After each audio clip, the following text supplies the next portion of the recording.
Hey guys, welcome to this week's podcast episode for the Financial Freedom Podcast. I'm really excited about today's guest, Greg Moyer. As I was talking with him backstage, I'm always interested in the cutting edge ideas, the new where everything is going, where are the trends, trying to get people to think outside the box. And he's got a fantastic background. He's got 30 years in Silicon Valley and a lot of tech experience, and he's here to teach us and talk about how to innovate at a higher level, think creatively at a higher level, and really change the world. So, Greg, welcome. Thank you. Thank you, Chris. Very happy to be here. Yeah. Like I said, we connected through Podmatch, but tell people about your story, what you do, and we'll jump right into the discussion. Well, after spending about 30 years as a creative director and inventor and innovator, I'm actually kind of pivoting a little bit, and I'm taking on, in fact, I'm launching a new program to help people become insanely inventive. And it's really based on something that I discovered about 25 years ago. It all started on one of those nights that we've all had where we've maybe been in our office like at 11:30 at night, stuck. And I had a light bulb moment. I began asking I was actually working on a creative proposal for a client that was due the next morning. And, at the time, during that time in Silicon Valley, the business environment was smoking hot. It was like having your hair on fire. And I was the new creative guy in town. And so there was this expectation that, to always be creative on demand, right? And so I'm the creative guy who wasn't feeling very creative for a while, and burned out, wearing lots of hats. I had this new agency, and as you know, when you run a small business, you're everything, right? you're the accountant and hiring manager and project manager and every other thing. So I kid you not, it was about 11:30 at night. I'm really struggling with what to put on paper. I'm staring at this whiteboard. The stress was literally palpable. My wife's calling, "Are you coming home?" And in fact, I'd hardly, really hadn't seen her much. And something occurred to me that I had been taught by a mentor about 10 years prior to that, and I'd never used it in a business setting, but it was a technique that originated by Jesuit monks in the early part of the Renaissance. And what the technique was, it was a very specific technique for activating and harnessing your imagination. And I had used it and then kind of forgot about it. And so I'm saying, well, I've got nothing to lose, right? Do everything I'm supposed to do that I could remember that my mentor had taught me about, and blah, blah, blah. And when you practice this technique and you go through all the steps, it's like unleashing a floodgate of thoughts and ideas. After about 15 or 20 minutes afterwards, then things start bubbling up from your subconscious to your conscious mind, right? And I was able to finish up, but it was the following day after that, after I presented that particular, that creative brief, I'm back in my office and I'm thinking, man, this is not the first time this is going to happen, right? Because, we had all kinds of clients and lots of projects and stuff like that. And so really it was the second light bulb moment I had, which was to ask the question, what would Da Vinci do? Now, he was a boyhood idol of mine. And growing up, I thought we had the same birthday. And then I learned as an adult that his birthday is one day off from mine, but it worked, right? And there was a brand new book that had just come out, and I hadn't read it yet, but I had ordered it. It was laying across my desk, and I'm looking at it, and I'm literally fanning the pages, and some things caught my eye. And I started filling a whiteboard with ideas and a timeline. What is this creative process? And now, at that point in time, I was already one of the pioneers in the country applying the tenets of neuroscience to customer experiences, and media is designed for maximum impact. And so I'm thinking there's got to be some brain science behind this whole creativity thing, right? I'm drawing on the whiteboard. I'm looking through this book. I'm writing down keywords, and then I read the book, and then I started asking, well, what would Edison do? Einstein, Disney, Jobs was just down the street. I used to see him once a week on the campus because I had a couple of inventions that used some Apple technology, and so I was, visiting folks and stuff. When you read their diaries and the contemporaneous accounts of them, they talk about it. In fact, they don't say much about their inventions. They talk more about how they came up with their ideas. And where they are in the timeline of history, it doesn't matter because they all tell pretty much the same story.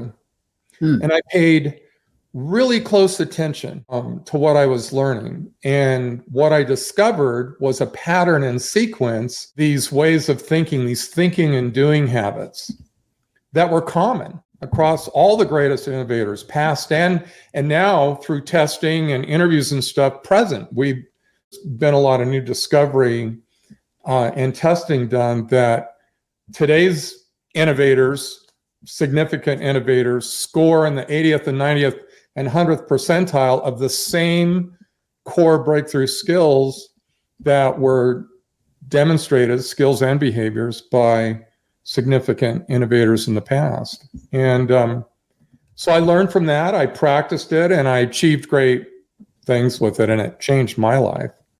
I'm just at a different point in time now. I've 650 deliverables, 9 inventions, 10 innovations, and now what I really want to do is just help other people change their lives as well. So yeah, really fascinating. I love that. And I love how you're trying to think on a higher level. People such as Steve Jobs and, Gates, Elon Musk, all these, people that are changing the world. And I can tell, just the way you express yourself, you're at a higher level. So one thing is talking about is this AI is the hype and the buzz now. And yes, it is. There's like 2 or 3 key main ideas that, most of the people, but one thing is talking about is becoming irreplaceable in the age of AI, how to compete, thrive, and stay relevant, becoming a category of one, all of these things, brand protection. Mm-hmm. Talk about that. Sure. So if you think about it, look, AI is a systematic approach, a computer, try to emulate what a human brain does. It's able to accomplish some of that. There's also a lot left out of the equation. And there might be a time, and it'll probably come sooner than later, where it will be able to mimic more of what's going on. But the data and the research over the last 2 or 3 years have been telling us that we're really living in an age of average now. People have a hard time believing this. Our brains like to just think about kind of what's new, right? But if you think about what's new, it's really not. How much this changed over the last 10 years? It hasn't. It's got about the same shape. It does basically the same thing. And it distracts us more, that's for sure. It doesn't matter what the technology is, there's still some limitations as to what it can do versus what we can do as humans. But it really boils down to 3 things. It can't communicate as well as we can. It doesn't have emotions, even though they're trying, and that's scary. We thought that humans would make better leaders, but that threshold has just been crossed. There are AI bots providing leadership on a scale that's higher, scores higher than a lot of human leaders. So that only leaves one thing left, and that's human creativity. And really to be irreplaceable, and if you think about the notion of what kind of work AI is going to replace, everybody's talking about job replacement and things like that. Look, robotics are already replacing jobs. AI is already replacing jobs. So since about last October, about 270,000 jobs in tech alone have been replaced because of the implementation of AI. And that number's, it's just going to increase. Right now, Chat GPT, actually 3 point, can outcode 50% of the coders at Facebook. Oh. Think about that. That's right? huge savings. And now add to AI, add what we've already been doing with automation and robotics. And you have a recipe for mass replacement. And it will happen. Now, what's typically not going to happen is a boss coming up to John and saying, John, your job's toast, you're completely being replaced.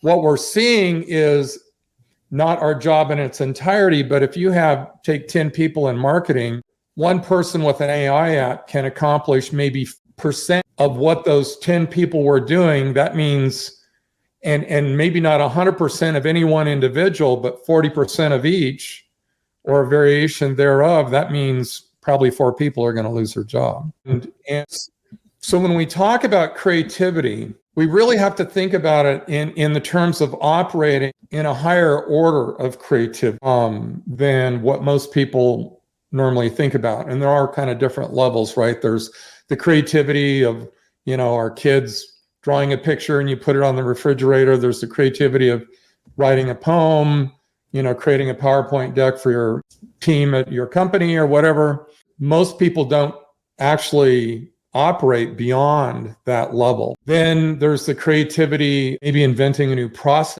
maybe invent a new method that changes an industry. And then it, goes up, in the invention of the satellite, right? I mean, it can go way up. That's why I'm banking on Elon. That's right. That's right. But where the real danger is in these lower levels. And there's this gap that's widening. You heard me say we're living in an age of average. And AI, if you think about what it's trained on everything it is allowed to have access to. And then its output is an amalgamation of that. Well, that means it's just creating a race to mediocrity. And there's this kind of widening gap between what science knows and what history has shown us versus what people do. And AI is prepared to fill that gap. But I think the real danger lies in, and one of the things that I've been doing work on recently is I've discovered really 7 concepts of surrendering your creativity to AI. And they range anywhere from loss of personal expression. If we outsource that, we risk losing our voice. So the more, dependence, that's number 2, right? So the more you use, any of the LLM apps for writing, I will guarantee you the worse writer you will become. And then there's the psychological effects of, just these echo chambers that are created by technology really also create a sense of isolation and anxiety and depression. Psychologists are now ringing the bell on this. Yeah. People are, there's now apps that you can, try to have a personal relationship with. It sounds funny, but it can lead to, really kind of dangerous psychological, effects. And and there's a few others. I actually think probably, besides the psychological effects and the reduced skill development. If you don't use your skills, guess what? They get rusty, right? Yep. And then of course there's ethical and legal. The AI companies are already getting sued. The lawsuits are stacking up so fast, because they're going out and learning on copywritten material and without permission and, so on and so forth.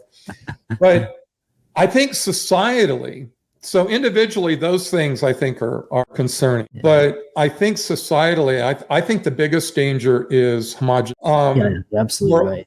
We're already seeing it. We're already seeing that when you have Midjourney or, take any of the generative image creating AI apps, and have it design a house, they're all starting to look the same already. And because they're learning on what we've recently done, now even the people who invented all of this are now expressing their big concern because it's now learning on itself. And so that's like a self-perpetuating, situation. Now, what I'd like to do is just make a quick comment and kind of demark from what I just said to how AI is beginning to be used in medicine, because that's a different story. So AI in general and these, language learning model apps for writing and, whatever, right? Those are what I was just referring to.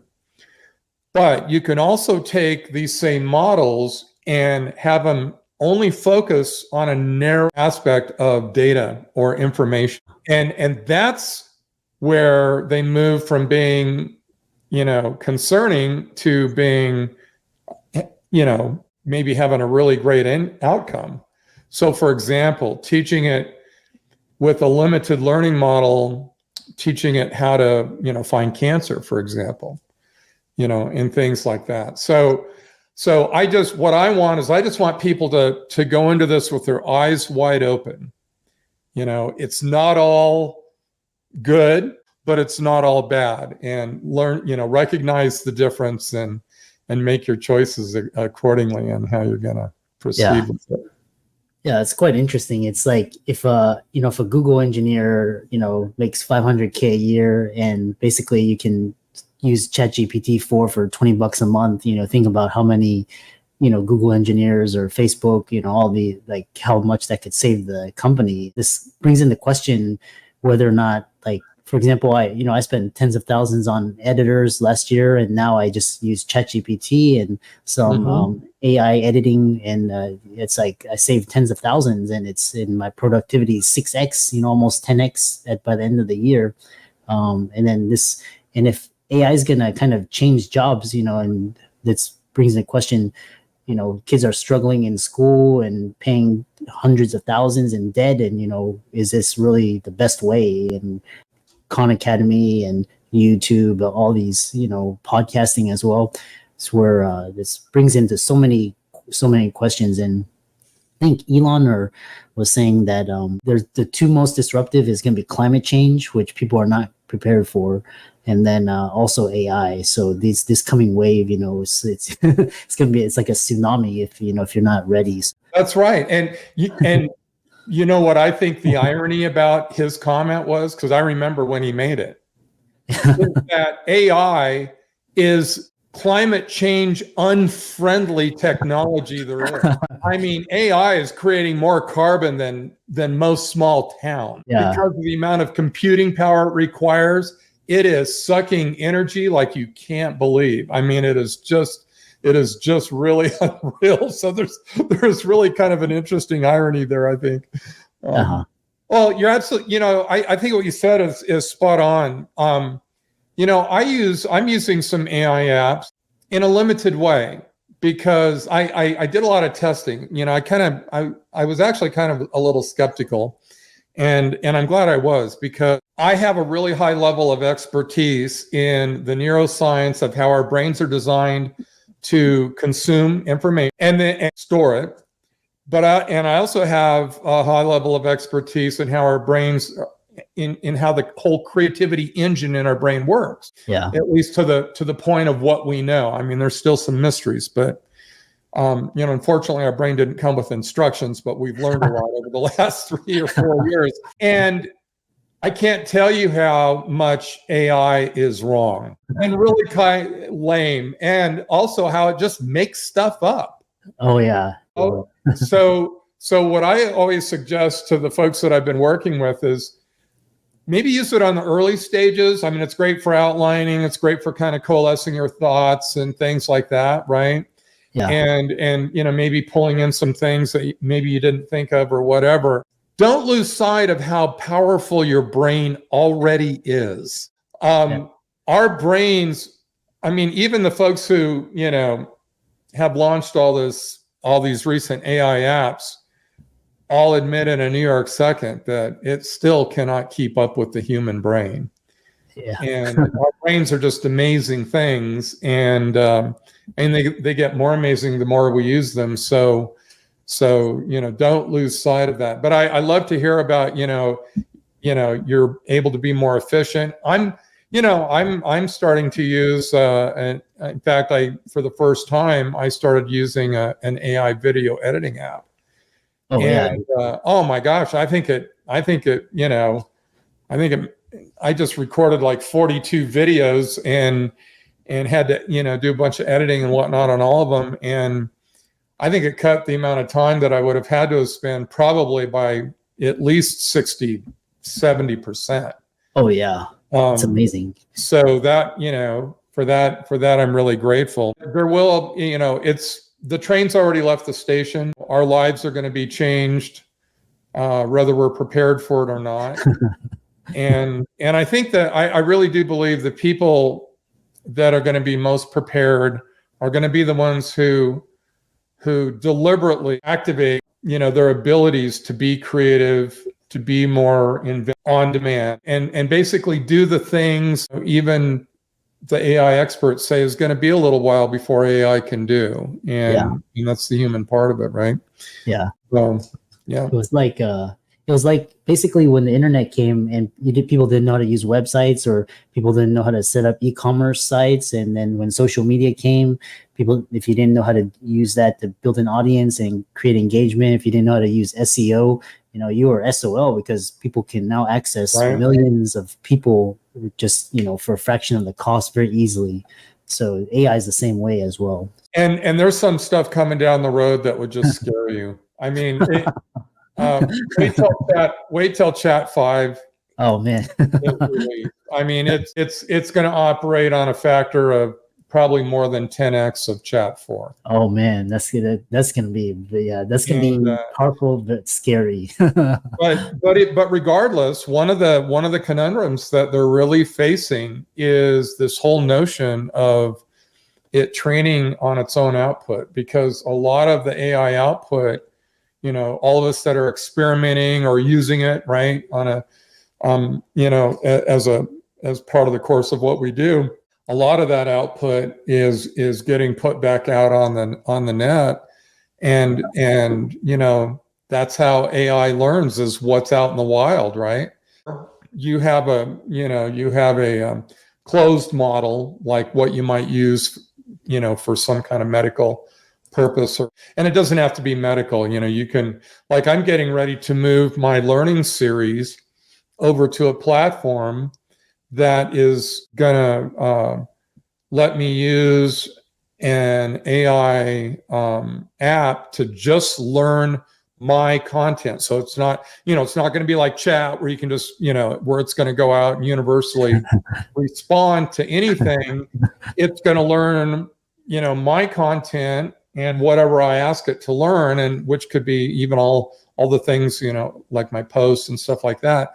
And it will allow my customers and, my clients to literally have a conversation with my content. How can people contact you, follow you, check out you're very knowledgeable, and obviously people want to, check out your work, reach out to you, and etc. Well, I would suggest, first of all, I'm very happy to connect with people through LinkedIn, so they can, look me up. And, if you want a couple of links, I can send those to you. You can, post those. I would love to offer a completely free resource. I actually pulled it out of my advanced mastery course. And I'm like offering it to friends and family. And anybody who's listening is now a friend. So, if they will go to become, it's actually, people are saying, Greg, this is like one of your best pieces. You're giving it away. I guarantee that you go, it's a 7-part series. You can read it or listen to it. And if you do the things that I, suggest, you'll get back 8 hours of your week on a weekly basis. Oh, definitely. And it's based on a superpower that I developed while I was in Silicon Valley. I had to be able to spend more time than the average person in deep work, right? In deep level work and in flow. So I basically had to learn how to make myself distraction proof. And so I've taken all those different things that I've learned over the years and put it together in a 7-part series. So I'd be happy to share that as well. Oh, nice. And yeah, for all the listeners out there, let's thank Greg. He's on LinkedIn, and all of that resource that he was discussing will be in the show notes. And with that, thanks so much for coming onto the podcast. Well, thank you for having me.